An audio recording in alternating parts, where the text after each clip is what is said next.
26 दिसंबर 2024 रात्रि के 10 बजे दिल्ली एम्स के हॉस्पिटल में भारत के पूर्व प्रधानमंत्री डॉक्टर मनमोहन सिंह जी ने अपनी अंतिम सांस ली। सिर्फ इतना ही कहना पर्याप्त नहीं होगा कि भारत के पूर्व प्रधानमंत्री, कहे तो भारत के इतिहास में या विश्व के इतिहास में इनके जैसा कोई भी प्रधानमंत्री न हुआ है न होगा। ये सिर्फ एक प्रधानमंत्री नहीं थे, उसके पूर्व जैसा कि हम लोग जानते हैं कि वित्त मंत्री भी रह चुके हैं। वित्त मंत्री रहते हुए इन्होंने बहुत सारे आर्थिक सुधारों का कार्य किया है। आर्थिक क्षेत्र में ऐसा कहें कि इनके समय में देश आर्थिक सुधारों का देश में जितना ज़्यादा कार्य हुआ उतना ना अभी तक हुआ है ना आगे होगा। इतना ही नहीं, ये अभी 92 वर्ष की इनकी आयु थी और जब इन्होंने अपनी आखिरी सांस ली, इनकी जर्नी शुरू होती है 1954 में। लाहौर के पंजाब यूनिवर्सिटी में एक लड़का एडमिशन लेने आता है यूनिवर्सिटी में मास्टर डिग्री, इकोनॉमिक्स से मास्टर डिग्री करने के लिए।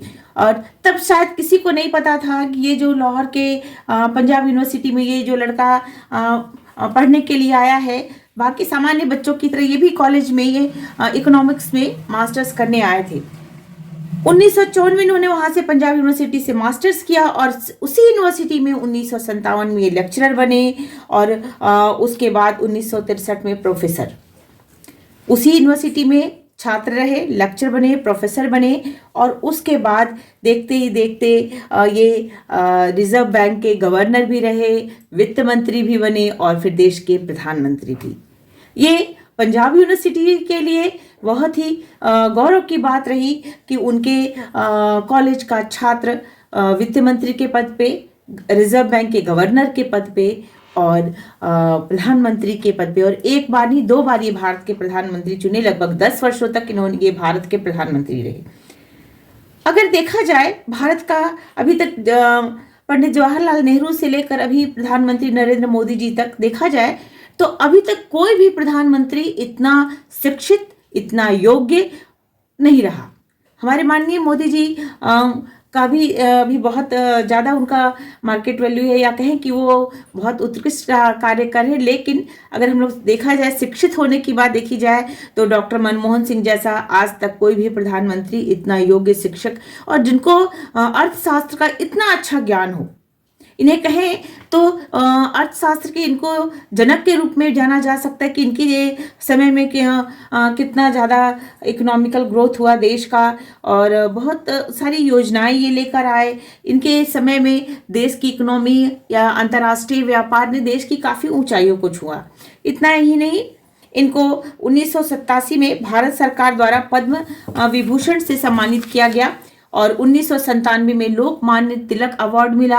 1993 और 94 में एशियाई और यूरोपियन कंट्री द्वारा finance minister of the year का पुरस्कार भी मिला। 1993 और 94 में finance minister of the year, यानी कि पूरे एशिया और यूरोप के जितनी कंट्री थे उनमें जितने भी फाइनेंस मिनिस्टर थे उन सब में ये नंबर 1 पोजीशन पे थे।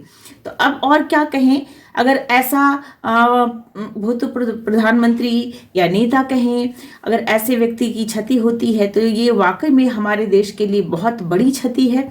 सिर्फ ये पॉलिटिक्स फील्ड की ही नहीं, ये पूरे देश के लिए, ये सिर्फ कांग्रेस पार्टी की नहीं बल्कि पूरे भारतवर्ष के लिए ये बहुत बड़ी क्षति है। एक इतने विद्वान और जो कि इतने ऊंचे ऊंचे पदों पे आसीन रह चुके हैं और उन्होंने बहुत सारे कार्य भी किए, और सबसे बड़ी बात कि ये सब करते हुए इनका स्वभाव बिल्कुल सरल और शांत था। ये जितना आवश्यकता होता था उतने ही बोलते थे और बहुत ही शांत स्वभाव के माने जाते थे। इन्होंने बहुत सारी पुस्तकें, लगभग 3500 पुस्तकें जो इनकी अपनी लाइब्रेरी में थी उसको इन्होंने यूनिवर्सिटी को डोनेट भी किया, यानी कि वो ये निरंतर शिक्षा से जुड़े रहे, निरंतर अध्ययन करते। तो ऐसे प्रधानमंत्री, भूतपूर्व प्रधानमंत्री को खोना हम सब के लिए बहुत बड़ी क्षति है।